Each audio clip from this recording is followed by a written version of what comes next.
Bundelkhand news 24 में आपका स्वागत है। जैसा कि आप जानते हैं कि बुंदेलखंड न्यूज 24 ने एक कार्यक्रम की शुरुआत की है जिसका नाम है टॉप लीडर्स ऑफ बुंदेलखंड, जिसमें हम आपकी मुलाकात ऐसी शख्सियतों से करवाते हैं जो सक्रिय राजनीति में बढ़ चढ़कर हिस्सा लेते हैं, न केवल राजनीति बल्कि अच्छे समाज सेवी होने का भी कर्तव्य निभाते हैं। इसी कड़ी को आगे बढ़ाते हुए हमारे संवाददाता रवि प्रजापति और चंचल राय ने समाजवादी पार्टी के दिग्गज नेता वीरेंद्र प्रताप सिंह यादव उर्फ वीरू भैया से खास मुलाकात की।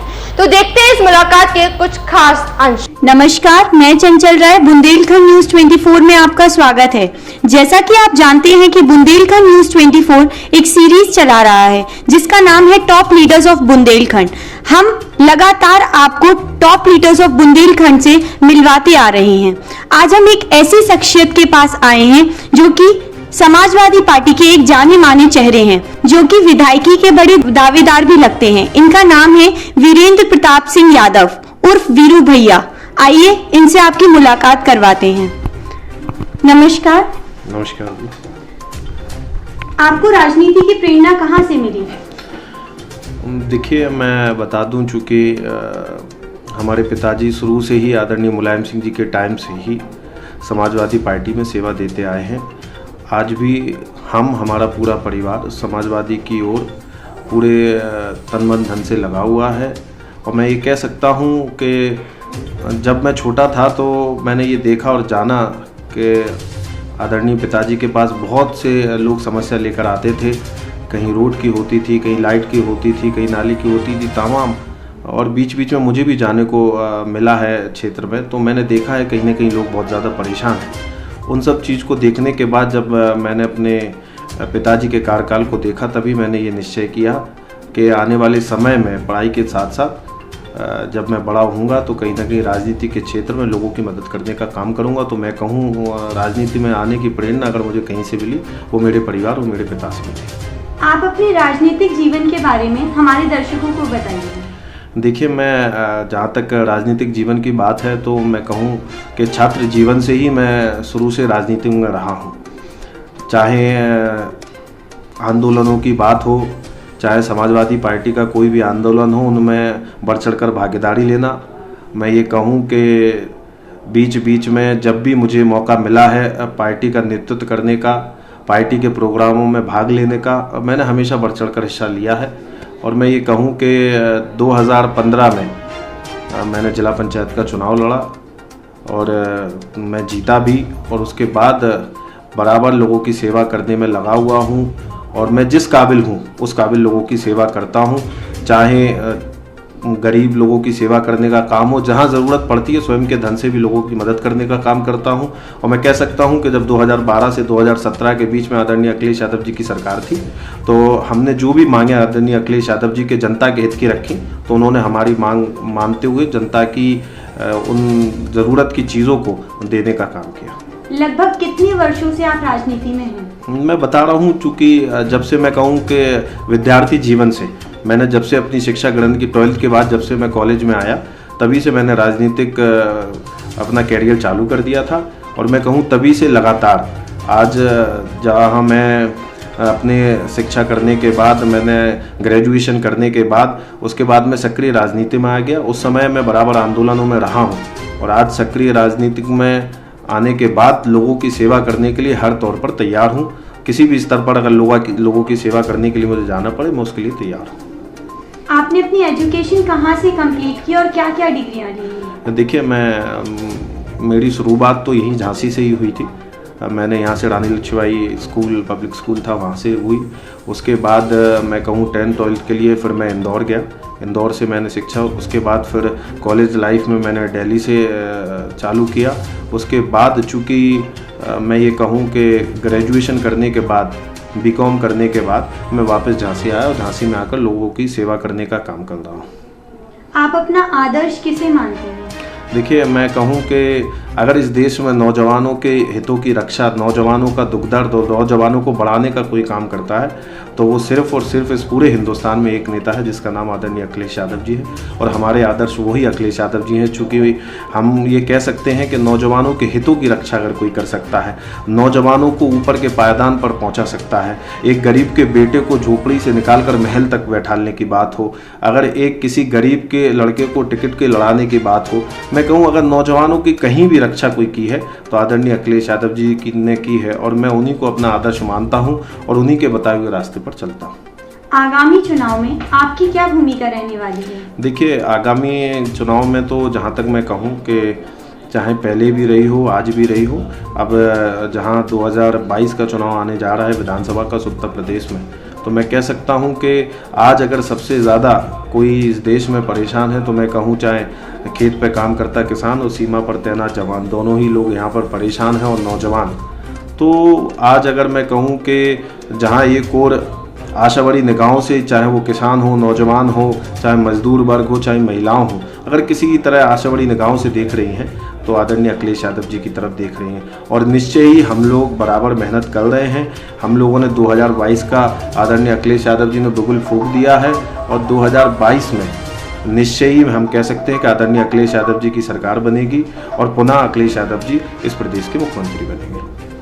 राजनीति के अलावा आपको और कौन कौन से क्षेत्रों में बहुत इंटरेस्ट है? देखिए, मैं कहूँ राजनीति के साथ साथ समाज सेवा भी मैंने की है।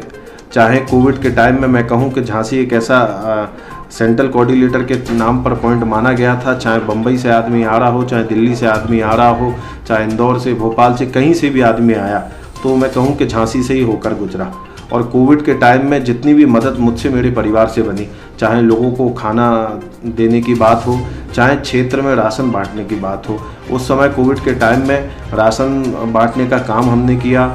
हमने लोगों को, जो प्रवासी मजदूर आए थे, उनको खाना खिलाने का काम किया। और मैं कहूँ जहाँ दूसरी लहर में ऑक्सीजन से लोग मर रहे थे तो मैं कहूँ चूँकि एक उद्योगपति होने के साथ साथ हमने ऑक्सीजन सिलेंडरों की भी व्यवस्था की, ऑक्सीजन सिलेंडर से लोगों को उपलब्ध कराने का काम किया, जिससे लोगों को जो असहूलियत हो रही थी, जहाँ ऑक्सीजन की वजह से जाने जा रही थी, तो वहाँ हम लोगों ने ऑक्सीजन भी उपलब्ध कराया। जिस स्तर पर था उस स्तर पर कोविड के टाइम में लोगों की सेवा करने का हमने काम किया है।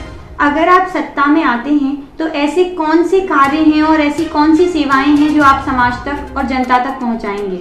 देखिए, जहाँ तक हम बात करें सत्ता में आने की, तो मैं ये कह सकता हूँ कि जो 2012 से और 2017 के बीच आदरणीय अखिलेश यादव जी की सरकार में काम हुए, वो इतिहास में आज़ादी के बाद से कोई भी सरकार ने वो काम नहीं किए। चाहे रोडों का हो, चाहे इंफ्रास्ट्रक्चर डेवलपमेंट हो, चाहे महिलाओं की सुरक्षा की बात हो, चाहे किसानों को उनके जब उनकी फसल खराब हो गई थी तब उनको पैसा देने की बात हो, मैं कहूँ चाहे सूखा हो गया तब लोगों को राहत किट देने की बात हो। मैं ये कह सकता हूँ कि अगर सबसे ज़्यादा आज़ादी के बाद किसी ने काम किया तो आदरणीय अखिलेश यादव जी ने और समाजवादी पार्टी की सरकार ने काम किया।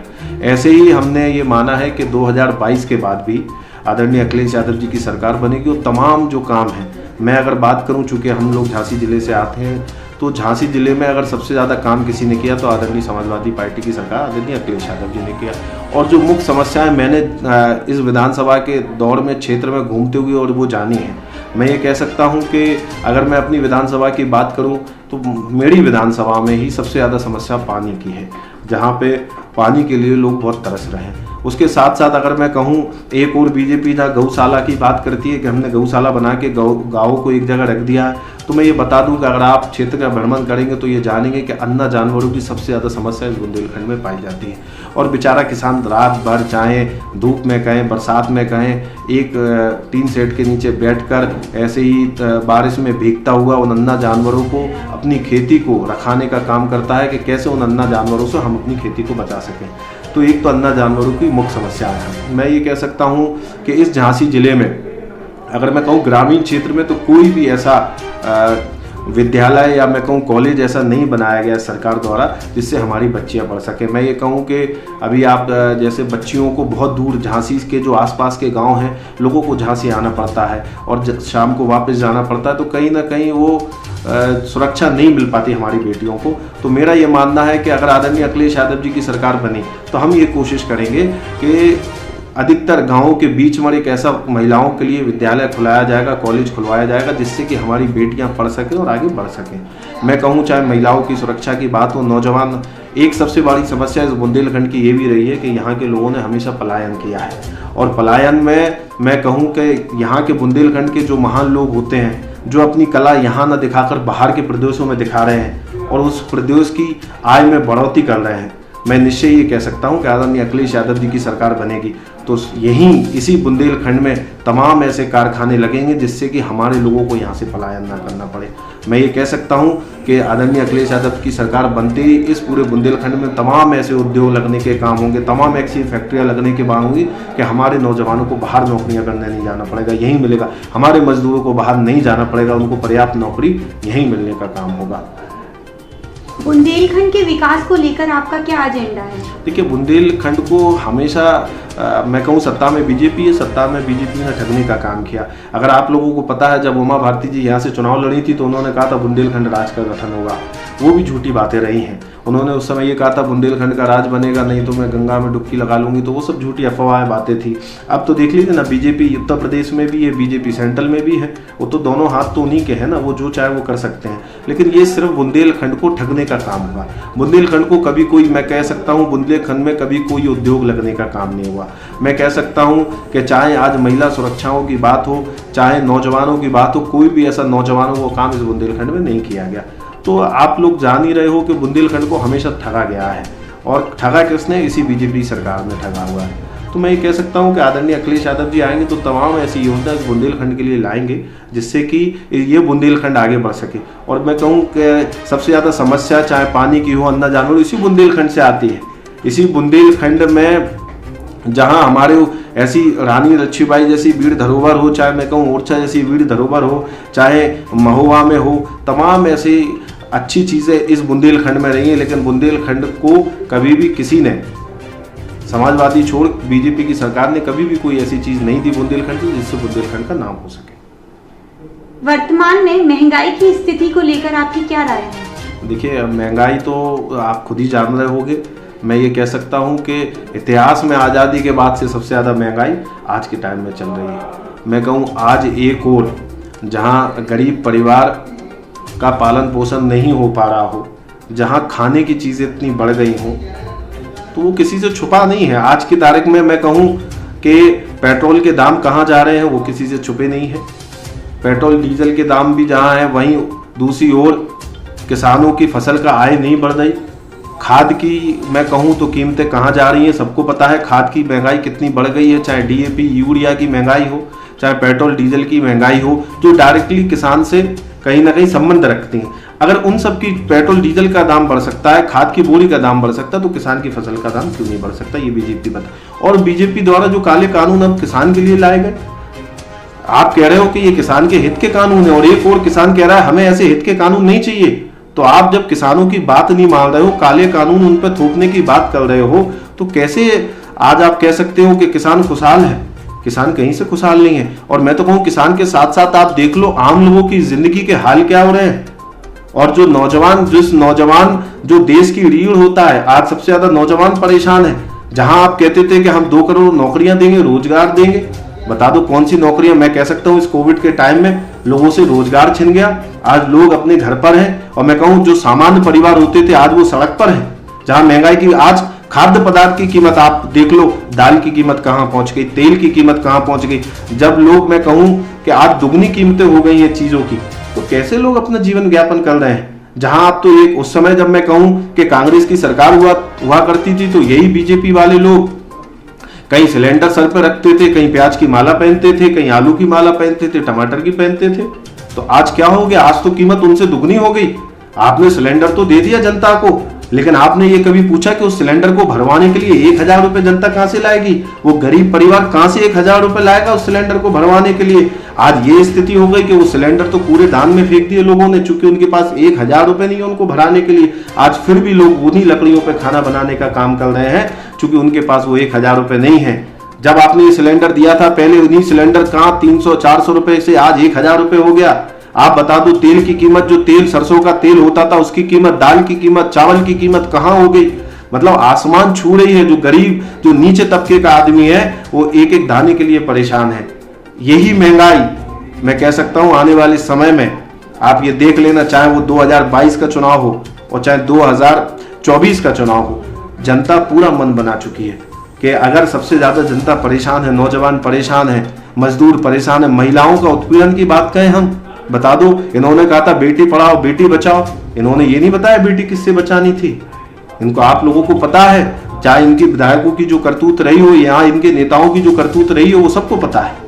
तो इन्होंने ये कभी नहीं बताया कि बेटी किससे बचानी है। इसलिए मैं कहूंगा कि जहां महंगाई की मार से जनता जूझ रही है, निश्चय ही जनता 2022 में आदरणीय अखिलेश यादव जी को इस उत्तर प्रदेश की गद्दी पर बैठाएगा। और मैं ये भरोसा दिलाता हूं आपके चैनल के माध्यम से कि आदरणीय अखिलेश यादव जी अगर इस उत्तर प्रदेश की गद्दी पर बैठेंगे तो सौभाग्य बात से महंगाई कम होगी और हमारा जो किसान जो आज दुखी है उसको भी खुशहाल करेंगे, महिलाओं की भी सुरक्षा का काम करेंगे और जो रोज की खाद्य की चीजें उनके भी दाम गिराने का काम करेंगे। बुंदेलखंड में क्राइम की गति को लेकर आप क्या कहना चाहते हैं? देखिए, क्राइम तो बढ़ा है, सभी को पता है।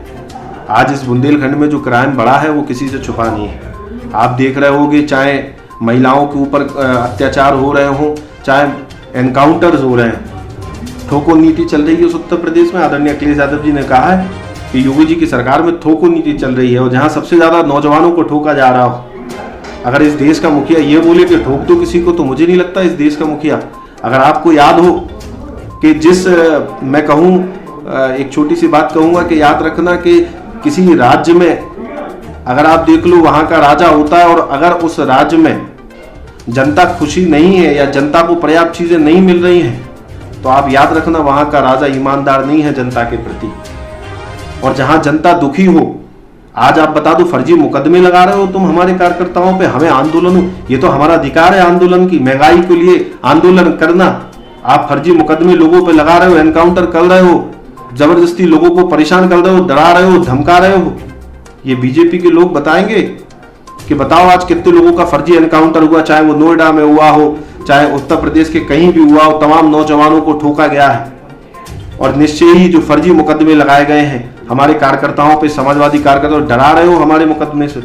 आदरणीय अखिलेश यादव जी ने कह दिया है कि हम मुकदमों से डरने वाले नहीं है समाजवादी लोग, और हम लोग हिसाब करना जानते हैं। अगर आप ये मुकदमे लगा रहे हो, और मैं ये कहूँ क्राइम की बात करो, आदरणीय योगी जी पे कितने मुकदमे हैं वो बता दें।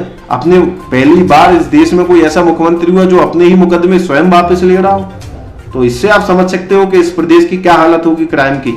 जब कोई मुख्यमंत्री अपने मुकदमे खुद वापस ले ले तो आप समझ जाओ कि जब यहाँ का मुखिया ही इतना क्रिमिनल है तो फिर और लोग क्या कर रहे होंगे बीजेपी के लोग।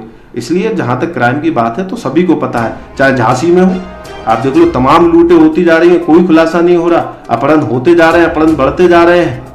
तो महिलाओं की सुरक्षा की कोई गारंटी इस बीजेपी सरकार में नहीं है, तो निश्चय ही क्राइम तो बढ़ा है, क्राइम कम नहीं हुआ किसी भी में। और डाटा ये बोलता है कि क्राइम बढ़ा है, ये सही बात है, क्राइम बढ़ा है।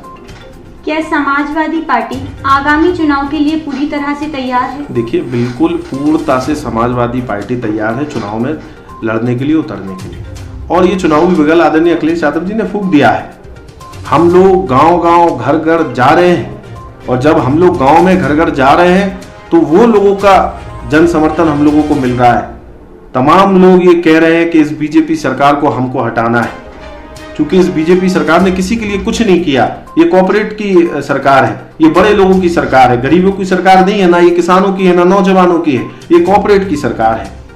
तो जहां एक और किसान परेशान है, हमारा मजदूर वर्ग परेशान है, और सबसे ज्यादा संख्या में कहूं जहां नौजवानों की इस देश में है, और नौजवानों ने आजादी में, चाहे आजादी की लड़ाई में नौजवानों की भागीदारी हो, और चाहे इस देश की सरकार बनाने और गिराने में नौजवानों की सबसे ज्यादा योगदान था, तो नौजवान आज सबसे ज्यादा परेशान।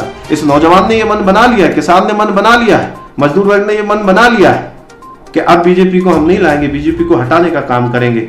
और चूंकि लोगों को अंदर ये पता है कि अगर इस उत्तर प्रदेश को कोई उत्तर प्रदेश बना सकता है तो आदरणीय अखिलेश यादव जी बना सकते हैं। उनके कार्यकाल को देखते हुए जो काम आदरणीय अखिलेश यादव जी ने 2012 से 17 के बीच किए, वो किसी को सब लोगों को पता है। चाहे मैं कहूं कि उस समय पहली बार देश में कोई ऐसा मुख्यमंत्री हुआ होगा जिन्होंने गरीबों को घी पिलाने का काम किया राहत किट के माध्यम से। जहां एक और किसान भूखा मर रहा था तो हमारे मुख्यमंत्री जी ने यह फैसला लिया था कि किसानों को चिंता करने की ज़रूरत नहीं है, गरीबों को चिंता करने की ज़रूरत नहीं है। एक राहत पैकेट दी थी जिसमें पूरी खाद्य सामग्री हमारे उस समय के मुख्यमंत्री आदरणीय अखिलेश यादव जी ने देने का काम किया था। हमारी बेटियों को, जहाँ एक और बेटियां पढ़ नहीं पा रही थी, जिनको ये लगता था कि हम स्कूल के बाद कॉलेज कैसे जाएंगे, हमारे पास पर्याप्त धन नहीं, तो एक मुख्यमंत्री इस उत्तर प्रदेश से निकल कर आए थे जिन्होंने कहा था बेटियां तुम्हें चिंता करने की जरूरत नहीं, हम 20,000 रुपये कन्या विद्याधन के नाम पर आपको देने का काम करेंगे, पढ़ाने का काम। जहां एक और सभी चीज टेक्निकल होती जा रही थी। और मैं ये कह सकता हूं कि हमारे मुख्यमंत्री जी की उम्र जरूर बहुत छोटी है, लेकिन उनके फैसले इतने बड़े हैं कि ये बीजेपी भी उनके सामने बौनी पड़ जाती है। जहां एक और नौकरियां कंप्यूटराइज होती जा रही थी, तो इस उत्तर प्रदेश की समस्याओं को, नौजवानों की समस्याओं को किसी ने जाना तो आदरणीय अखिलेश यादव जी ने जाना।